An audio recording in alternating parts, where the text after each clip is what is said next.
There's a reason Landslide keeps finding its way back into our lives. It's not as nostalgia, but as truth. And I think that's where the third act of our lives begins. I took my love, took it down. This song was written during a period of intense reflection for Stevie Nicks in the early 70s. It's a song about harmony, consistency, and coordination. It's about standing still just long enough to admit when something no longer fits. And there comes a moment when you realize you're done performing a version of yourself that once kept you safe, successful, or accepted, but it no longer feels honest. And that realization can be unsettling, because choosing change means giving yourself permission to want something different, and then say it out loud. This is the space so many of us are standing in right now, writing our own story.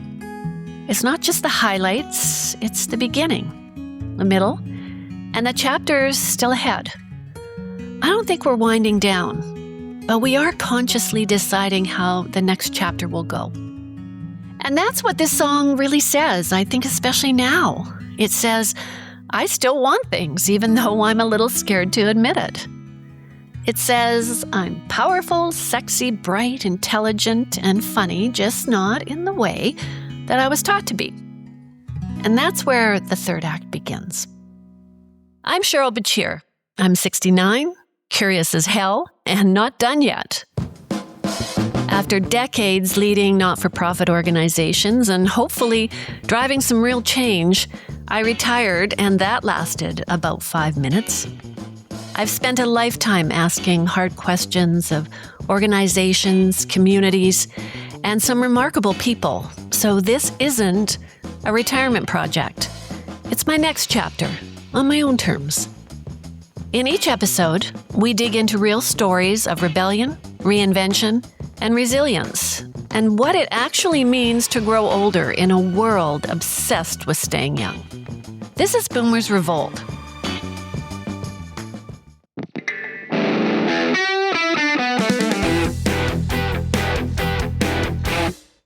Today's guest is the founder of Third Act Quest, and it's a platform dedicated to redefining what's possible in life after 50.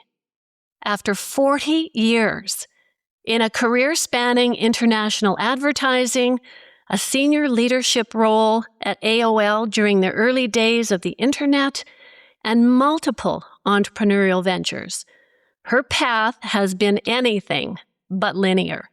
But it was a series of life-changing lightning strike moments, including a cancer diagnosis, the loss of a business, and turning 60. And this led her to fully step into what she calls her third act. In 2018, she launched Third Act Quest. It's an organization that inspires and connects women as they reimagine and create their next chapter. Through storytelling, coaching, and community initiatives like the 333 Collective, she brings together women who are choosing curiosity, creativity, and possibility at any age. Her work is grounded in a powerful belief that our later years aren't about slowing down. They're about coming alive. Diana, welcome to Boomer's Revolt. How would you tell your story? I spent my life doing a lot of very different things, and there was always this little bit of a connection with who I am and what turned me on. Ad agency, I'm creative. I love people. I thrive on, and that's what I've brought together here in my third act, is that if you ask someone not only what makes their heart beat faster, but when they do it, they feel completely alive. It's connecting with other individuals, and it's hearing their stories. I launched my business right before COVID. I was having retreats and in-person workshops, and boom, thank God in a way, because Zoom came along, and I started a storytelling event called Third Act Storytelling. And I started meeting all these amazing humans who were doing very different things at this time of life. So I got further and further inspired. So then those people all fell in love with each other and craved to stay connected. So I created a community that I called the 333 Collective.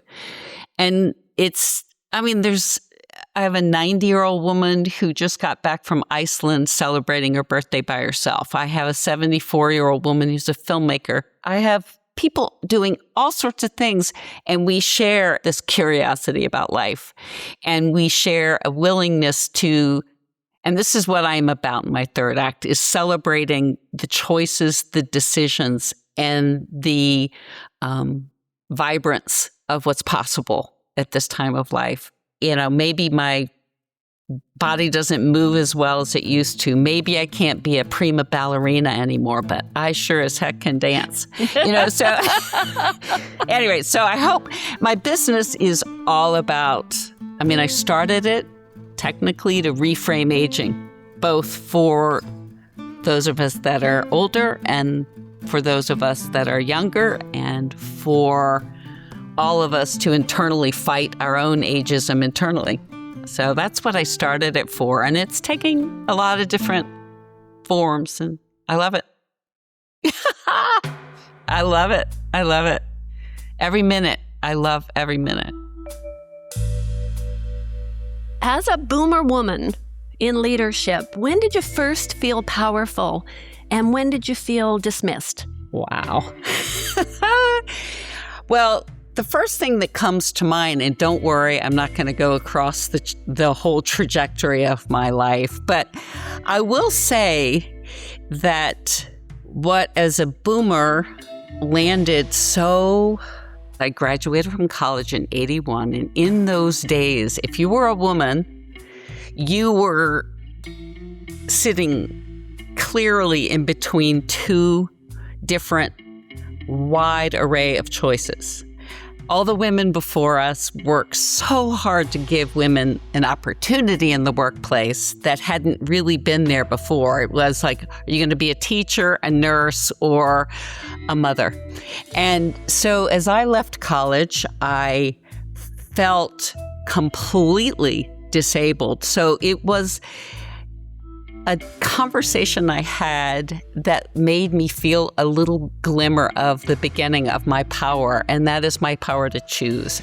So two girlfriends and I sat on a rooftop and said, what the heck are we going to do with our lives? One said, oh my God, I'm just going to meet a great guy, get married, live in the suburbs, and bake cookies. The other said, I'm going to rule the world, basically. And I said, I want it all. I want it both. So over the course of time, a lot of what boomer women faced was uphill battles around sexism. And then later in our lives, as we're seeing now pretty rampant, is ageism. So the isms got us. But I will say the first moment I truly felt powerful was in a sexism kind of experience, in that I was dreaming of working for this ad agency, and I finally got a job. And even though I graduated from a really nice college with an advanced distinctive title after my graduating name, I had to start as a secretary in this ad agency.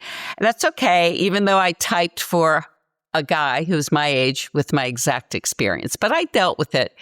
But at my first week, and this is where my power began to feel real.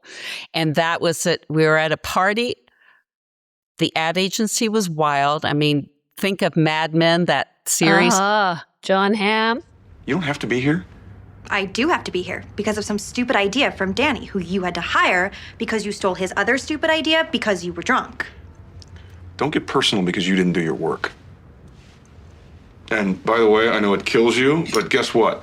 There is no Danny's idea. Everything that comes in here belongs to the agency. You mean you? As long as you still work here. Is that a threat? Oh, my Lord. And it's the 80s. Everyone is drinking excessively. And my only friend and I were chatting, and a man came and literally grabbed her and pushed her to the ground. Within a moment, I'm 22, I grabbed him by his collar and I said, "Get off of her." Later to find out he was the CFO of our company. Oh, boy. And I never had an inkling that I had an HR person I could go to. So I tell the story only, it doesn't have to do with my power of success. It has to do with me saying, I'm here. This is going to happen, but I'm going to deal with it and I'm going to be me. I'm not going to cower to it. So that was the beginning, and it echoed. It really started. Yeah.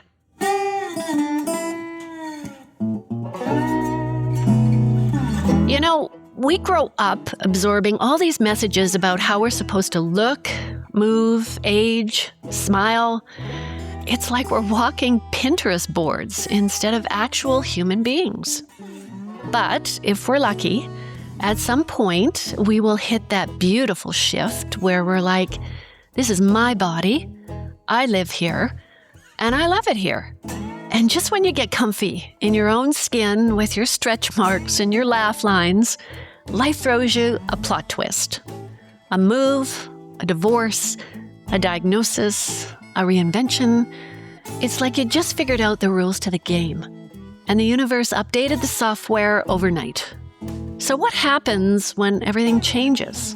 So first I'll just say, we don't live this many years on this planet as boomers, whatever that age range is right now, but we don't live on this planet this long without having significant life disruptions, loss of jobs, loss of loved ones. And in my case, I had a lot of roller coaster stuff across life, but it wasn't until 2018 I had started a business. I was working like a crazy woman.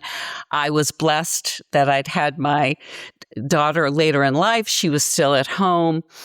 I was about to empty nest. I was about to turn 60. I had this business flying, and I got a really rare, weird head cancer. And literally, it stopped me in my tracks. I bet. And what happened after, I won't go into all the details, but I am here today. But I will say what happened after, as I recovered from that 6 months of treatment, is that I sat in my chair and I said, man, I have a clean slate. I said, you know what, Diana? It's time to live your third act coming from who you truly are. No longer in the shoulds or the cultural narrative of what success is. You got to be you. So that was huge. I call them lightning strikes. And this is an interesting metaphor because I found out that when lightning hits a beach, it turns the sand into little beautiful crystals. So for me, I was so free for the first time, free to do and pursue what was truly mine. Once you face the potential that your life is over, you do two things. You appreciate every single moment you're alive, and you also don't waste time doing those things that don't make a difference.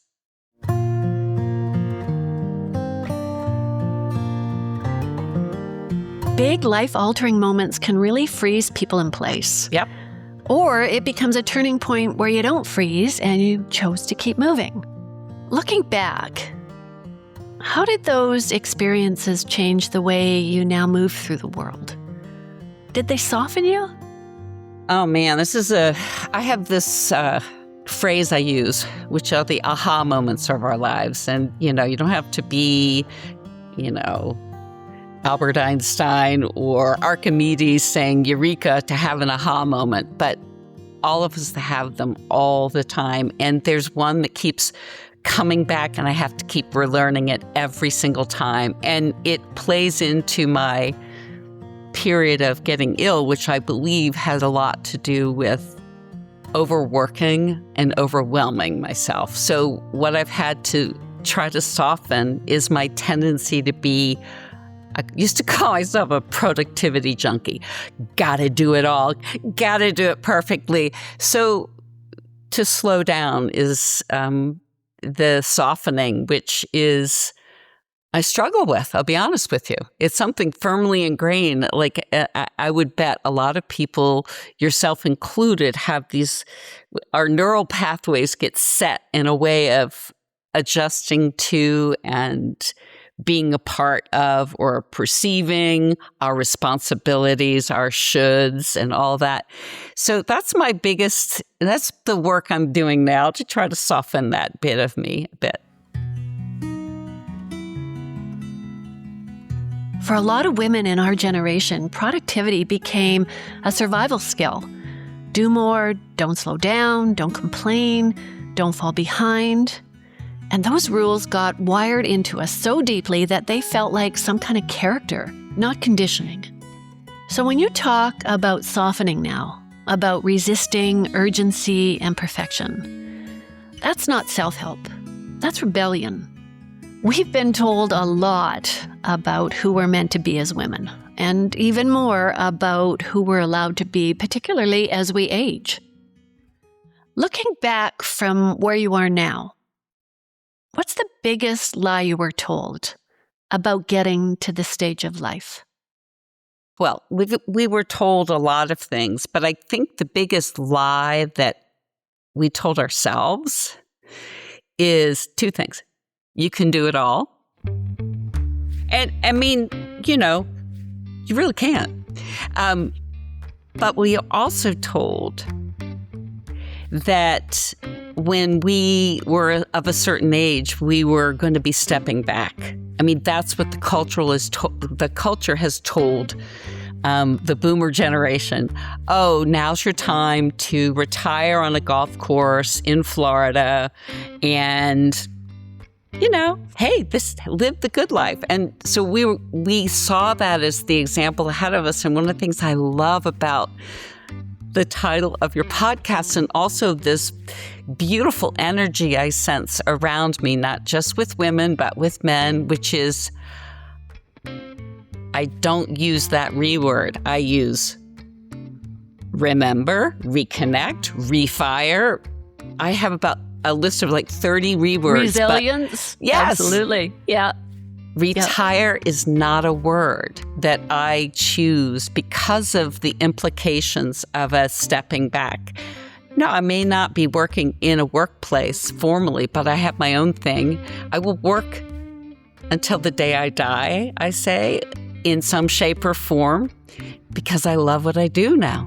So retirement is not my goal. I will tell you that it's pretty clear to me as the end zone gets more sharply in view, and it can be any day, any moment. I feel like I embrace that in the way I live. There's a quote from one of my favorite poets, Mary Oliver, that says, "Tell me, what is it that you plan to do with your one wild and precious life?" So for me, my desires are getting refined.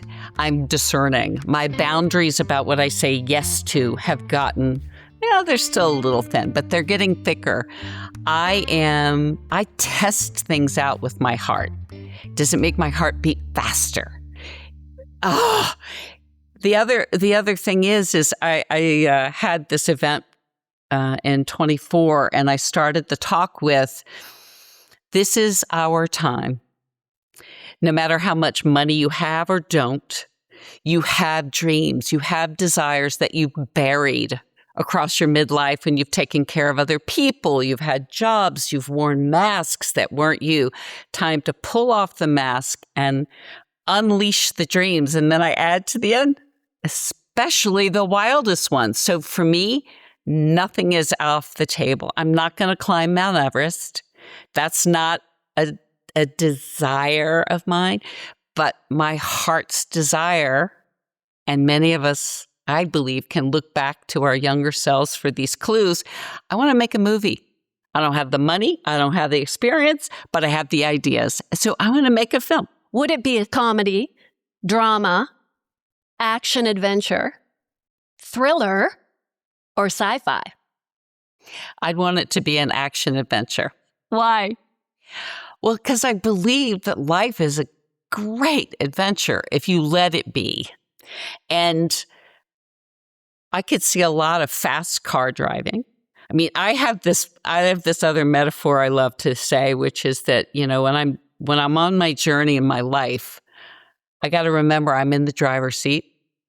And I'm going to have a lot of passengers in my car, but fear, regret, and all that other stuff goes in the back seat. All those other passengers hit the road. I'd see we'd be traveling around the world a lot. And at the end of the day, we'd be doing good things. We'd be doing kind things in the world. It's kind of fascinating to imagine our lives as a movie, not just a highlight reel, but the emotional thread running through. Maya Angelou said, "People will forget what you said, people will forget what you did, but people will never forget how you made them feel." And that line sticks with me because it's true. When we look back, it's the people and the moments that shaped how you felt and that end up shaping who you became. As you think back on your own journey, the people who influenced you and the turns you never saw coming, what surprised you the most? Well, I had a mother who was extraordinarily sad for most of her life. And thank God I had a grandmother who was vibrant. She was, 80 years old and decided to go to Spain and learn Spanish. So I think what surprised me the most is not just that life could get richer and better as I got older, but that it could be, sure, I had tons of fun as a younger person, but this stage of life I never knew would be so thrilling. Not like thrills and chills in my adventure movie, but literally so real. And so feeling like it's right. And feeling the blessing, as I mentioned, of simply being alive. I've done a lot more exploration into a lot of sort of off the mainstream kinds of things, but I am curious. I am happy. Everything doesn't always go my way. I have challenges like we all do, but that's a huge surprise to me. I thought that we were supposed to feel sad and disappear, basically. I had a similar experience with my mom. I adored my grandmother too. She was the mover and shaker in our family. But when I reflect on it now, I sometimes wonder if my mom was thinking the same things I was, and she just never said them out loud. She's not here anymore. She's passed. But if I could go back and ask her one question, or a few, it would be, did you want the same things as I do? Do you think the same thoughts as me? Or was it simply something you were never able to voice? It's often those relationships and the contrast between the people who raise us that leave the deepest imprint. You've spoken about a mother who carried deep sadness and a grandmother who brought energy and movement into the room. So what did each of them teach you, and how did those lessons shape the person you became? That's a beautiful question. I did a lot of soul searching because I had a lot of pain around the lack of emotional connection with my mother. So what she gave me, in the end, I finally realized she gave me the information I needed to know what I craved is what I could give my daughter. So instead of resenting her like I did for most of my life, I said, thank God, because I have the most amazing relationship with my daughter. Then my grandmother, she gave me a sense of, she didn't have a lot of money. I still have antiques of her around here. She loved beautiful things, but she always bought the ones that had been like the vase that was broken and had to be glued together. So what she taught me is to follow your heart. She decided to become a painter, and she painted like 80 paintings in 10 years, so they both taught me in different ways. And I wish more than anything, and I think as boomers who lose parents and grandparents, we wish we could all just sort of meet up with them and have a more real conversation about the love we shared. But like you say, our mothers deny themselves. In that generation, they didn't really have as much opportunity at all.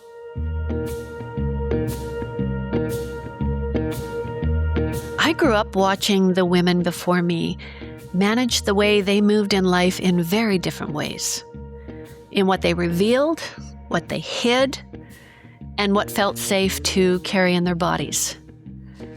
And sometimes I wonder how much of that was choice and how much was survival. You've talked about learning early to hide your body because of the attention it drew. How did that shape the way you move through the world? All right, so let me just say this.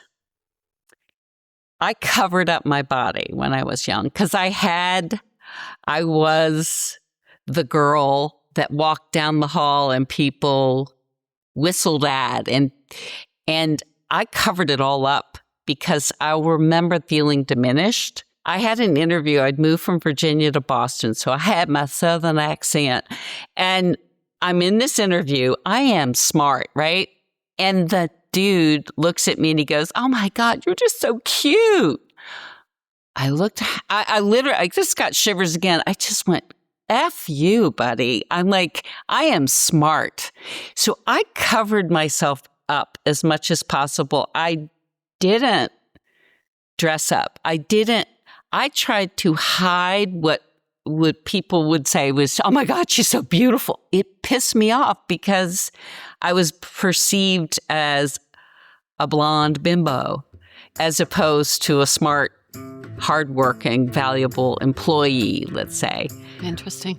So the Barbie thing is conflicting. So to me, a lot of women I know go, "Oh man, it really upsets me when nobody flirts with me anymore, and you're walking past the construction site and you get no whistles." I'm like, are you kidding me? I feel so free. I can do whatever the F I want. And I don't have to endure. I've had men say things that you would not believe in business. I thought I'd done a kick-ass presentation and I succeeded and we sold a $30 million campaign. I'm walking past, he was the president of the company. He goes, "Oh, Miss Dunbar, come into my office." And I'm like thinking I'm going to get praise. There were 3 other men in there and he goes, "Mr. Rabin would like to go to dinner with you." And I literally, that diminishment, and it had nothing to do with anything then. I was a 30-year-old cute blonde girl, Anyway, I sort of feel passionately about that, I think.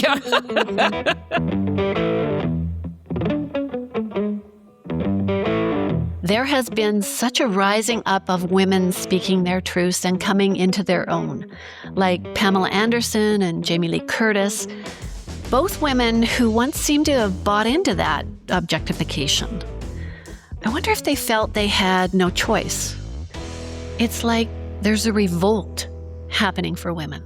There is so much attention to the positive. There's activism and anger. Yes, there's a lot of, and it's just like the feminist movement, the anti-ageism movement there are all degrees of players in that shifting of the narrative. But what I love most is the fact that, and part of the reason I started my business was I was afraid of just hearing stories. I mean, it happened sort of in the latter part of the 2010s that the media started paying attention to older women, but they were always the famous and the rich and the successful, the actresses, the Ruth Bader Ginsburgs and the, Jane Goodalls, the, Jane Fondas. And I said, how about the extraordinary, ordinary women that are doing meaningful things on a small, medium, and large scale? So that's sort of what I'm about. And I think that's what you're going to find is, when you have these conversations with boomer women, is that we are a force to be reckoned with in a positive way. And it's not that we're angry. At least most of the women that I hang out with, we're like, hey, man, we are here to live this life and contribute in the world using the gifts that we've nurtured and the experiences we have, so let us take us seriously, Take us seriously. And at this stage in life, reinvention is the new rebellion. Yeah. So on that note, is reinvention an act of courage or an act of defiance? Well, I think I like to say reinvention is a more collective term. I use this line, we are rewriting the story of life after 50.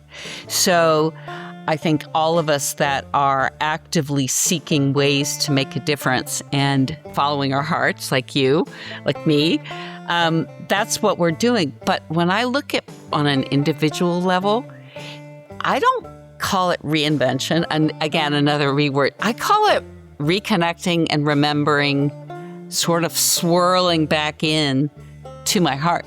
Like, who am I? Who am I? I'm finding myself again. I'm expressing her. And this, I love this thought, and I think Brené Brown's book, Strong Ground, had a really good chapter about paradox. And to me, it's the both and of who we are. I love the fact that I can be all those things. I don't have to define myself. I'm like, I think your background is a lot in this field, but I'd love to have been a sociologist. I would love to be an artist. I am this. I'm a connector. I'm a worker. I'm a lover. They're all there. Whenever a twinge twinge of regret comes up in me, I immediately try to flip it, because I know if I think about wanting to change it or wish I hadn't decided that, done that, been that, I just sink into something, and I try to flip it into an empowering thing. Like, should I have waited until I was 41 to have a child? Should I have, oh my God, I almost didn't. She was my last imperfect egg. I'm like, I wouldn't change it for the world, because being an older mom with a 24-year-old is insanely amazing. Like my boys are in the 40s, but we've got multiple generations. Wouldn't it be really interesting to talk to them now? I mean, well, it's interesting, and I would love to know if you get the same from your boys. And many people could paint me a Pollyanna, but I will tell you that I have a sort of a vision that this world, no matter how crazy things are right now, I have great faith in the power of humanity, in the power of human connection, and especially in the power of so many of the younger people. I know I have a 24-year-old, so I'm meeting a lot of 20-somethings, and man, they blow my mind. And my daughter included. My daughter is one of the most wise souls I have ever met at any age. So to me, I have this marvel around possibility. If you look toward a lot of people's philosophies around our, enlightenment as humans, I think we're witnessing it. We're on the edge of it right now, in my opinion.